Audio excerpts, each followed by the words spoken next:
કેમ છો મિત્રો? મજામાં? જય શ્રી કૃષ્ણ.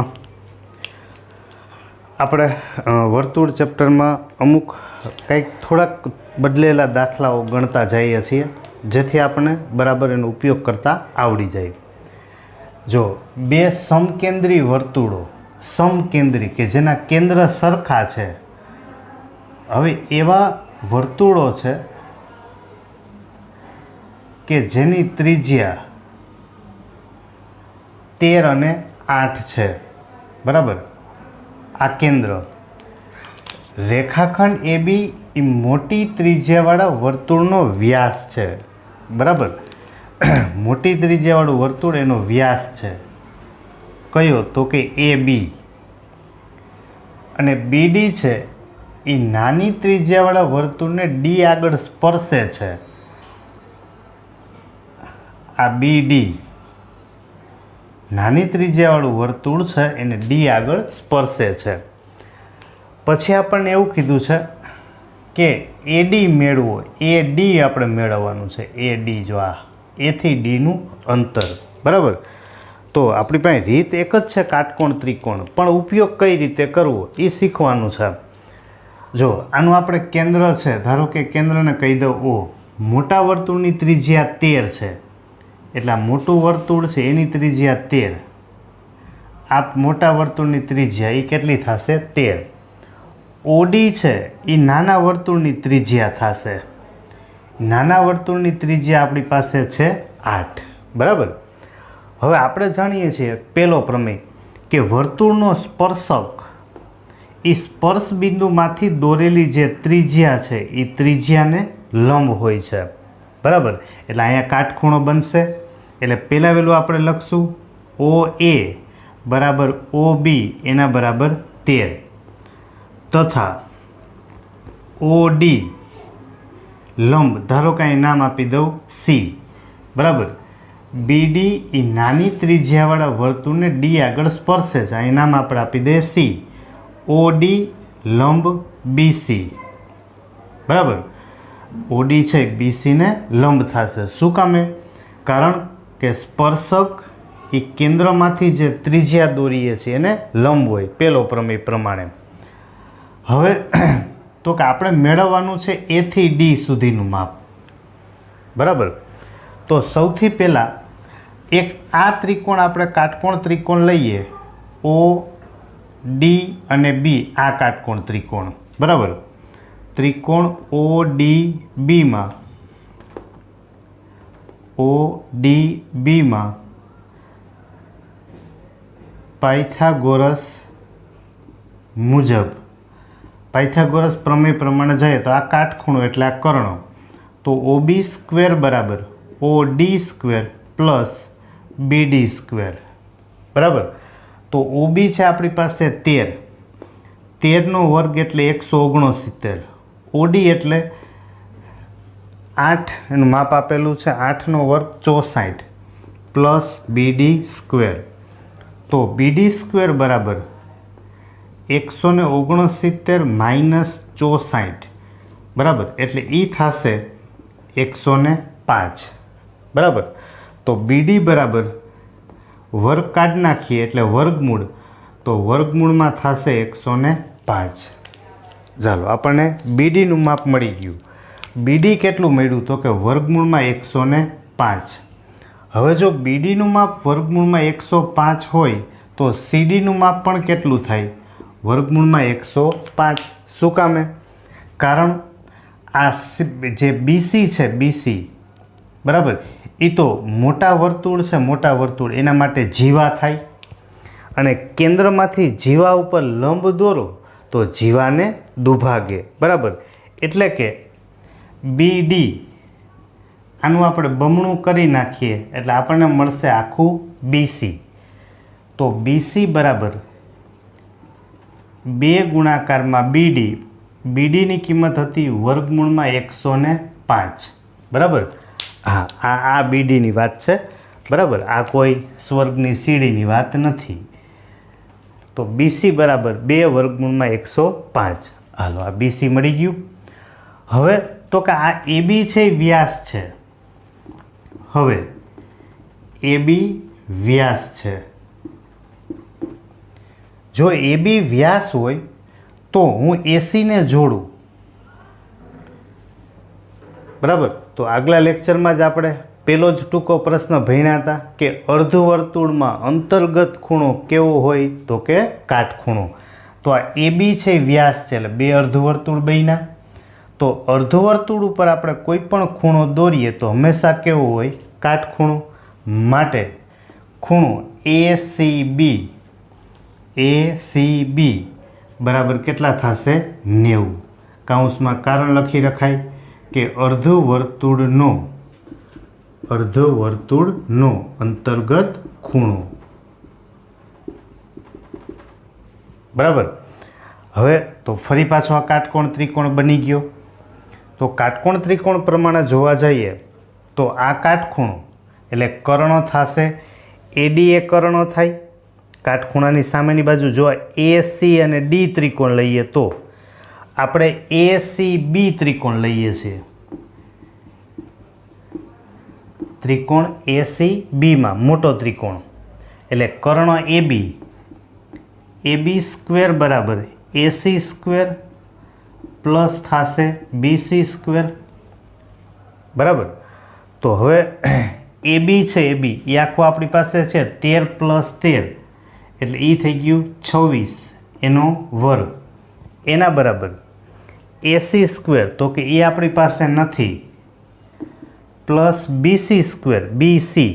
હવે BC આપણી પાસે છે 2 વર્ગમૂળમાં 105 2 વર્ગમૂળમાં 105 એનો વર્ગ. બરાબર.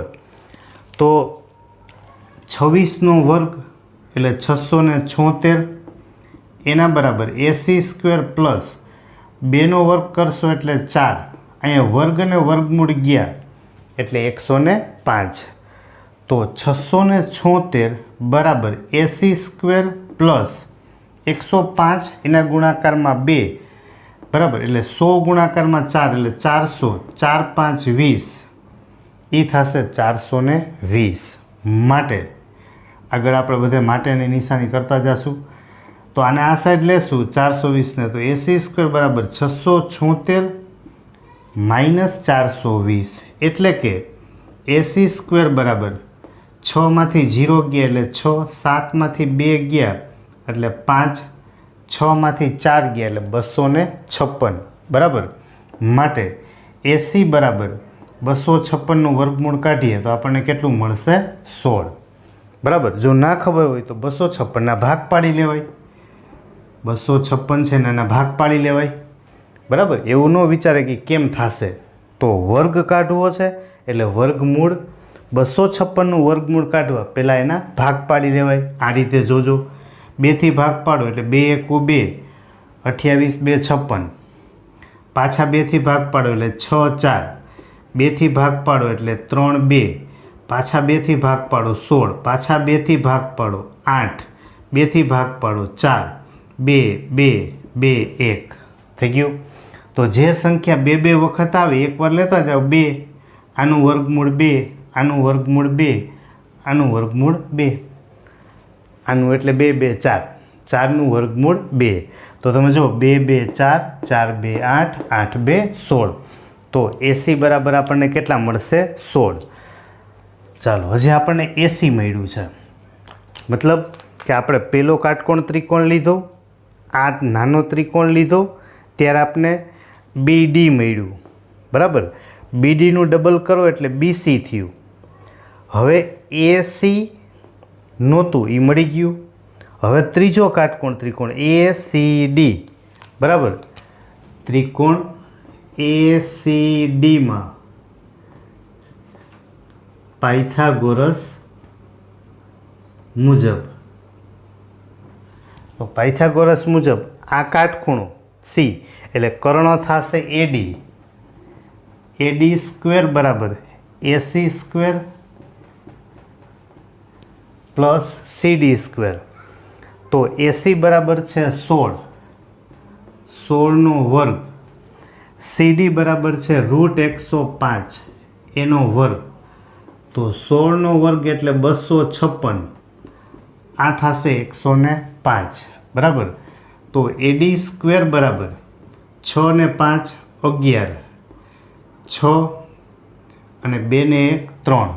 તો કેટલા મળ્યા? 361. બરાબર. વર્ગ કાઢી નાખશો એટલે વર્ગમૂળ. તો એડી બરાબર તમે 361 એનું વર્ગમૂળ. 6 ને 3 9 ને 1 10, સરવાળો 10 થાય છે એટલે 3થી ભાગ તો પડશે નહીં. બરાબર. તો છેલ્લે 1 આવે છે, છેલ્લે 1. દાખલા તરીકે જો 256 હતા તો એ 16નો વર્ગ હતો.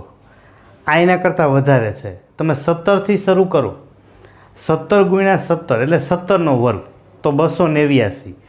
18 ગુણ્યા 18 કરો તો છેલ્લો આંકડો જોવાય એટલે આપણે થોડુંક શોર્ટકટ મળી જાય. 8 8 64, છેલ્લે ચોગડો આવે, ના થાય.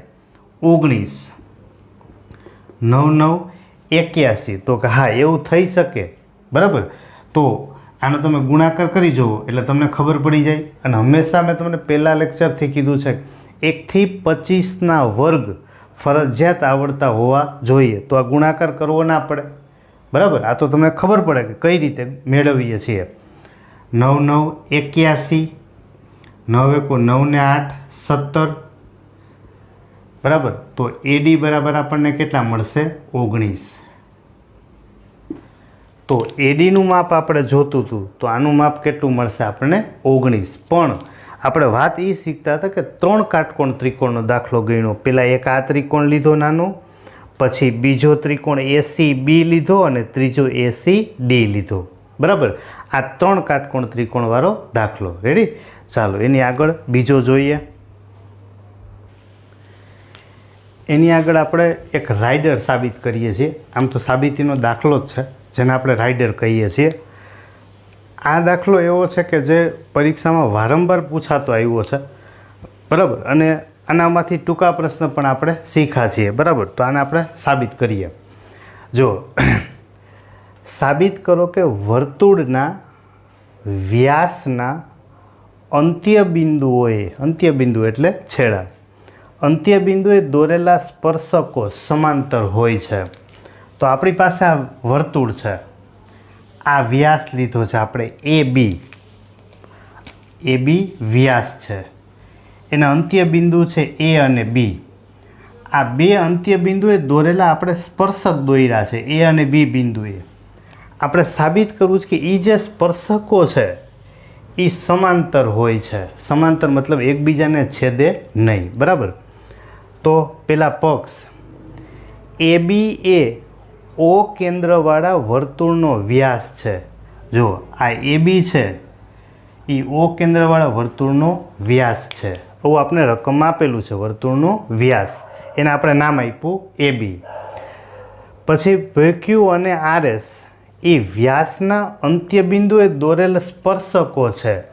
કયા કયા? તો કે P થી Q એક આ સ્પર્શક બનાવ્યો છે આપણે. બરાબર. આ P થી Q એક આ સ્પર્શક અને બીજું છે RS. એ સ્પર્શકો સમાંતર છે. સ્પર્શકો છે, સાબિત કરવું છે કે એ સમાંતર છે. A અને B સ્પર્શ બિંદુઓ છે. બરાબર. તો આ આપણે સાબિત કરવું છે કે PQ સમાંતર RS. બરાબર. તો ફરીથી O કેન્દ્રવાળું વર્તુળ એમાં AB વ્યાસ છે. PQ અને RS એ વ્યાસના અંત્યબિંદુએ દોરેલા સ્પર્શકો છે. A અને B સ્પર્શ બિંદુ છે. સાબિત કરવું છે કે RS સમાંતર PQ. બરાબર. એકદમ સહેલો દાખલો છે અને લખેલો હોય એટલે આપણા સ્ટેપ સીધા અમુક સમજવા પૂરતા જ રહે છે. વર્તુળની ત્રિજ્યાઓ સ્પર્શ બિંદુએ લંબ હોય છે. પહેલો પ્રમેય યાદ કરો કે વર્તુળનું જે કેન્દ્ર છે, આ કેન્દ્રમાંથી આપણે સ્પર્શક ઉપર જ્યારે દોરીએ ત્યારે એ લંબ હોય છે. વર્તુળની ત્રિજ્યા, આ ત્રિજ્યા છે. વર્તુળની ત્રિજ્યા એ સ્પર્શ બિંદુએ કેવી હોય છે? લંબ. એટલે કે OA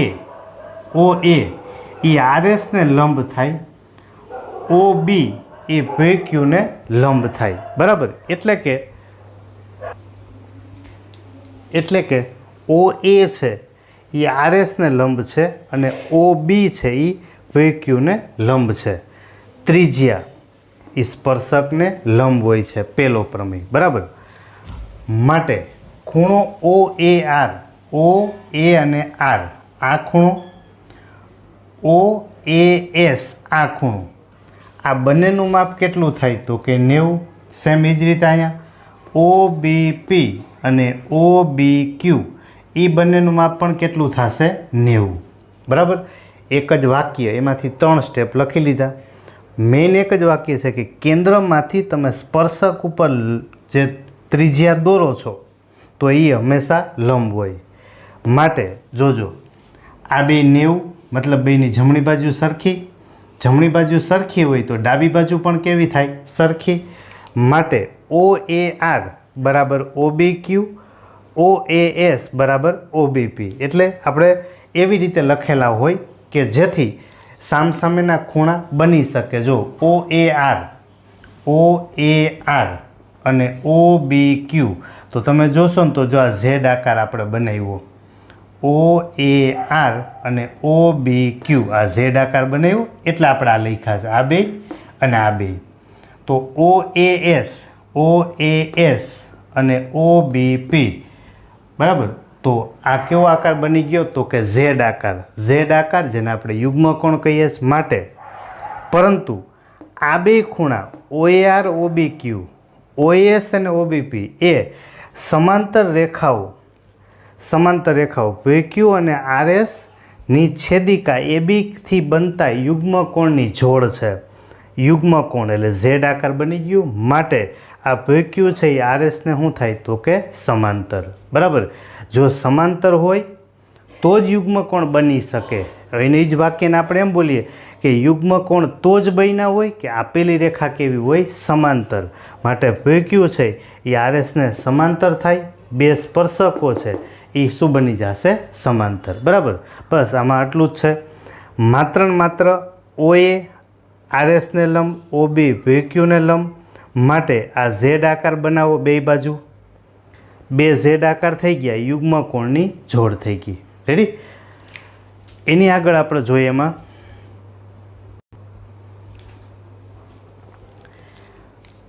એની આગળ આપણે 3 પ્રશ્નો લખેલા છે બોર્ડ ઉપર.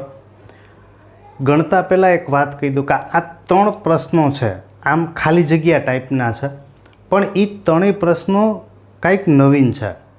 કંઈક નવીન છે મતલબ એને ગણવા માટેની કંઈક નવી આપણે ટેકનિકો બનાવેલી છે. આવા પ્રશ્નોને કઈ રીતે સોલ્વ કરવા, બરાબર, ખાસ ધ્યાનથી જોજો. અને આને સૂત્રને નોટમાં ખાસ લખી લેવાનું. બરાબર. જો ત્રિકોણ ABCમાં A બરાબર 8, B બરાબર 9 અને C બરાબર 7 તો R બરાબર કેટલા? હવે ત્રિકોણ ABC છે, બરાબર, આ ત્રિકોણ ABC. હવે એમાં આ કેપિટલ A, B અને C. કેપિટલ A છે એની સામેની બાજુને સ્મોલ a કહેવાય, સામેની B છે એની સામેની બાજુ સ્મોલ b અને આ થશે સ્મોલ c. તો આપણને પૂછ્યું છે ત્રિજ્યા. આની અંદર તમે જે વર્તુળ બનાવો, બરાબર,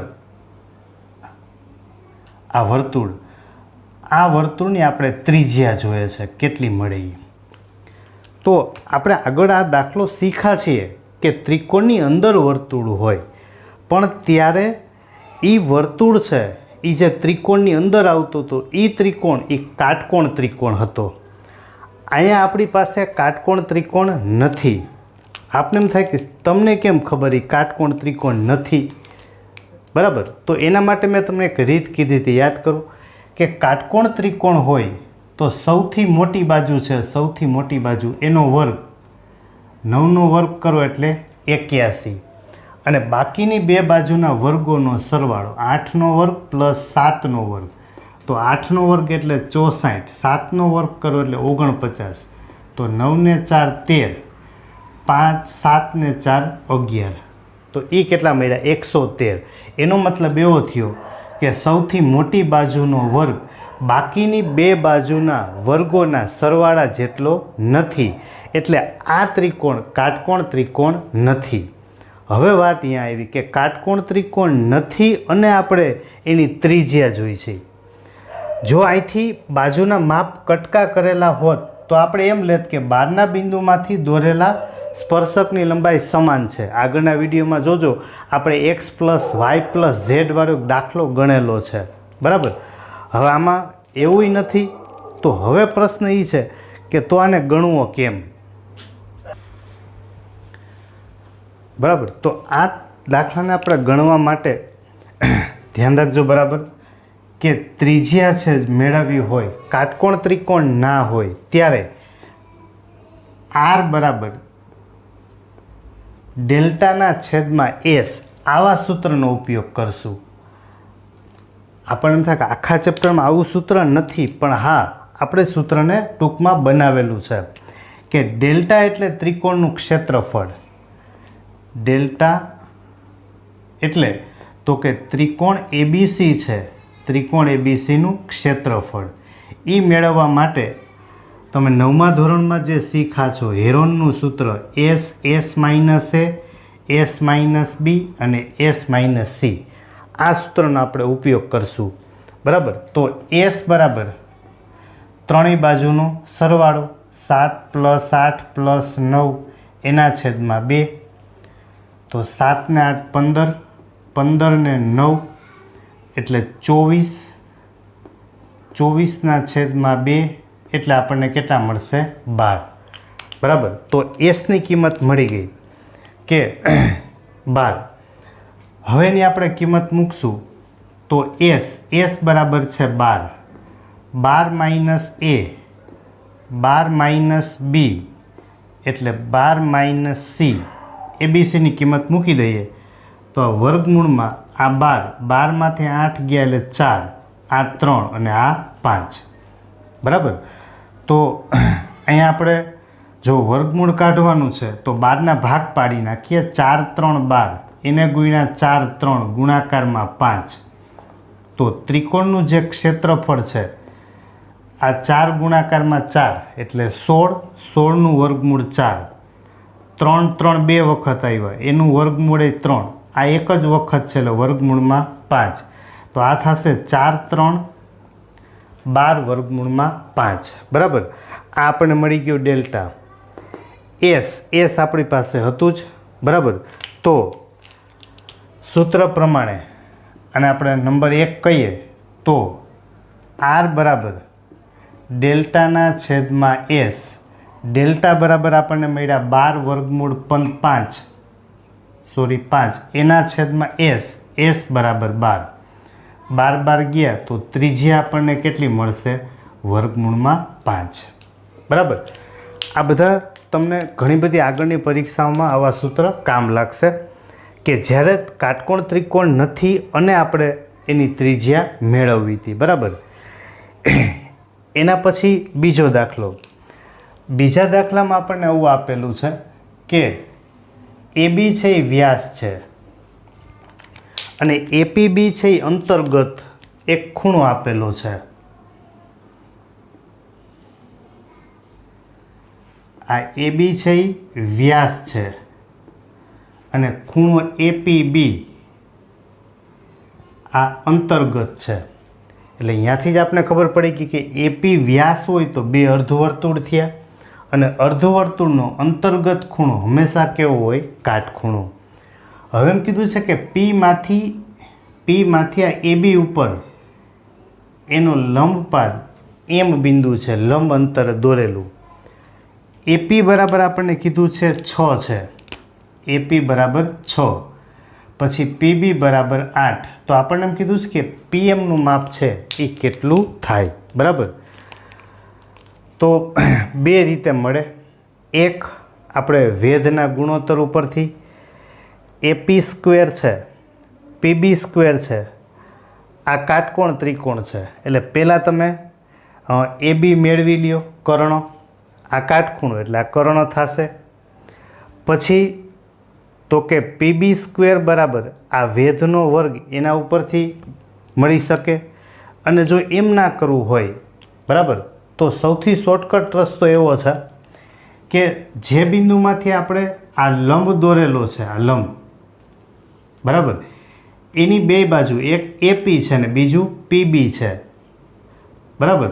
તો 1/AP² પ્લસ 1/PB², એના બરાબર થશે 1/PM².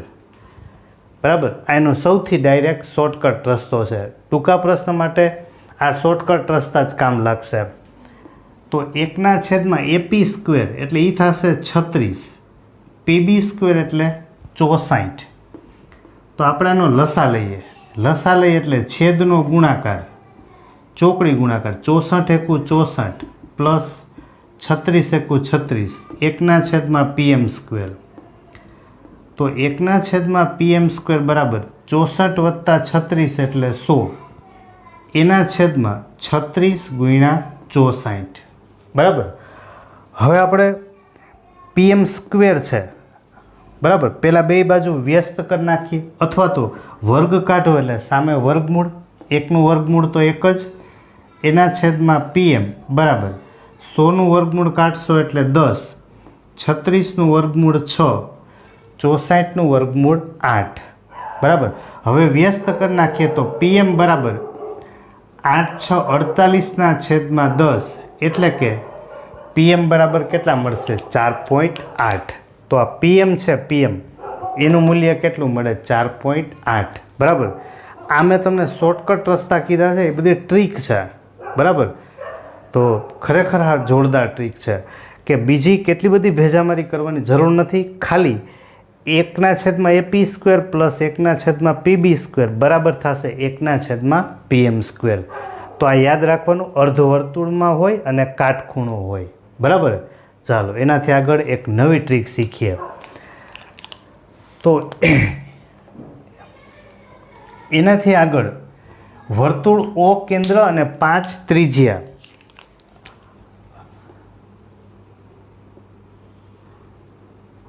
આ વર્તુળ O કેન્દ્ર અને 5 ત્રિજ્યાના બહારના બિંદુ P, અહીંયા બહાર આપણને કોઈ બિંદુ આપેલું છે P, બરાબર. એ Pમાંથી વર્તુળને દોરેલા સ્પર્શકો, આ Pમાંથી આપણે સ્પર્શક દોરવાના છે, બરાબર. હવે જ્યારે આપણે Pમાંથી આ સ્પર્શક દોરીએ, એ સ્પર્શકો A અને Bમાં સ્પર્શે છે, બરાબર. આવું આપણે રકમમાં આપેલું છે. OP બરાબર 13 છે. OP, આ OPનું માપ છે એ આપણને આપેલું છે કેટલું? 13. ત્રિજ્યા આપેલી છે 5. O કેન્દ્ર છે ને 5 ત્રિજ્યા છે.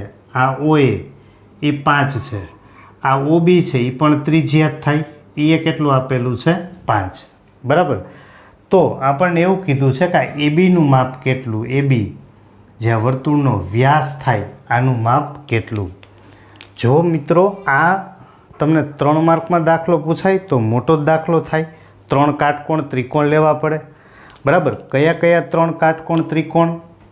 તો કે ધારો કે હું અહીંયા M નામ આપી દઉં તો એક ત્રિકોણ થાય AMO, હું અહીં લખી રાખું છું, ત્રિકોણ AMO એક આ ત્રિકોણ, બીજું AMP આ બીજો ત્રિકોણ થાય. અને આ સ્પર્શક હોય એ કેન્દ્રમાંથી જે આપણે ત્રિજ્યા દોરીએ છીએ એ સ્પર્શકને લંબરૂપે હોય, એટલે આ એ કાટખૂણો તો OAP, બરાબર. આ 3 કાટકોણ ત્રિકોણ લઈને આપણે દાખલો ગણવો પડે. પણ આપણને એમ થાય કે ના, મારે તો શોર્ટકટ ટાઈપ જવું છે, બરાબર. તો એનો શોર્ટકટ રસ્તો કયો? તો કે જ્યારે આમાં આપણે કાટખૂણો દોર્યો છે અને એમાંથી આપણે આ AB છે, AB એ તો વર્તુળ માટે જીવા બની ગઈ. હવે એના માટે આપણે લખીએ, બરાબર. તો 1/, આની જેમ જ 1/OA² પ્લસ આ 1/AP²,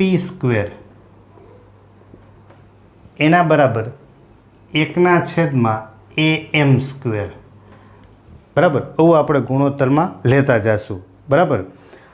હવે તો કે આપણી પાસે OA છે, OA ત્રિજ્યા છે, એટલે 1/, કેટલા થશે 25 પ્લસ બીજું આપણી પાસે માપ છે એ એમનું મેળવવા, બરાબર, એટલે પ્લસ 1/, AP². હવે આ AP² આપણી પાસે નથી, જરૂર છે, પણ આ કાટકોણ ત્રિકોણ છે, જો આ 5 આ 13, અહીંયા તો કાટખૂણો છે એટલે આ કર્ણો થાય. તો તમને મેં કીધું તું કાટકોણ ત્રિકોણની ત્રિપુટી યાદ રાખો, બરાબર. તો ત્રિપુટી હતી 5, 12 અને 13. તો આ 5 છે, આ 13 છે, એટલે આનું માપ આપણને કેટલું મળશે તો કે 12. તો 1/, AP², 144, 12નો વર્ગ, 1/, AM².